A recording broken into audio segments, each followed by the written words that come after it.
Hello everyone, আসসালামু আলাইকুম। সবাই কেমন আছেন? আশা করি সবাই ভালো আছেন। আলহামদুলিল্লাহ, আমিও আল্লাহর অশেষ রহমতে ভালো আছি।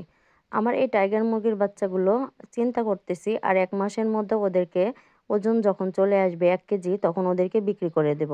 কারণ 1 কেজির বেশি করতে গেলে খাবার খরচের পরিমাণটা বেশি পড়ে যাবে। আর আমি আমার এই মুরগিগুলো মাংসের জন্য ও পালতেছি।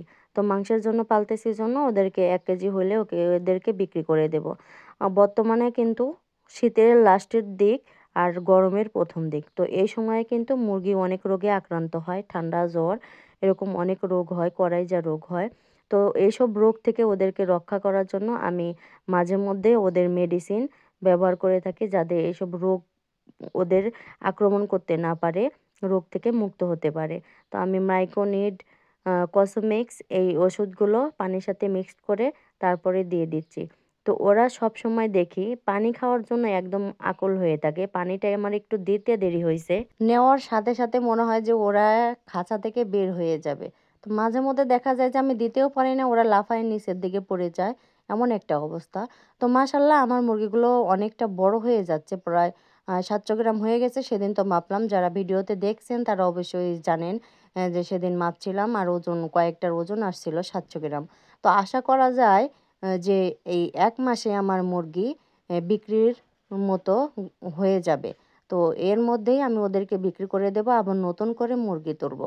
তো চিন্তা ভাবনা করতেছি এবার টাইগার মুরগি তুলবো নাকি অন্য মুরগি তুলবো। তো আমি এখন অন্য মুরগি তুলতে চাইছিলাম, কিন্তু এই মুরগিগুলো আছে জন্য অন্য মুরগি তুলতেছি না। কারণ আমি যদি অন্য আবার মুরগি তুলি, এই মুরগিগুলো অনেক সুস্থ আছে। দেখা যায় যে বাহির থেকে মুরগি নিয়ে আসলে আবার এই মুরগি অসুস্থ হয়ে যেতে পারে। এই মুরগির সুস্থতার দিক লক্ষ্য করে আমি আর কোনো মুরগি আমার খামারে, ছোট খামারে তুলতেছি না।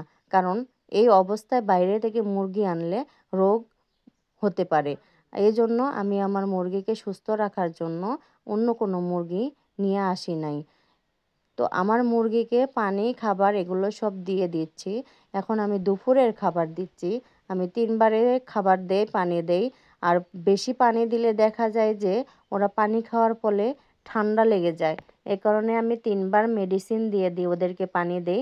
যতক্ষণ পর্যন্ত ওরা খায় ১ ঘন্টা করে পানি দিয়ে রাখি, আবার তুলে রাখি। কারণ আমি অনেক খেয়াল করে দেখছি, যখনই আমি একদম পানি দিয়ে রাখি, রাত্রের বেলা পানি দিয়ে রাখি, তখনই দেখি ওদের ঠান্ডা লাগে। ওদের উপরে একবার ধকল গেছে ঠান্ডা সর্দির, আরেকবার ধকল গেছে করাইজা। এটা জীবাণু থেকে হয়ে থাকে, সংক্রামক এক ধরনের। তো আলহামদুলিল্লাহ, এখন সবকটা মুরগি সুস্থ আছে আল্লাহর রহমতে। সবাই দোয়া করবেন আমার মুরগিগুলো যেন সুস্থ থাকে, আর এর থেকে যেন আমি আগাইতে পারি। আল্লাহ হাফেজ।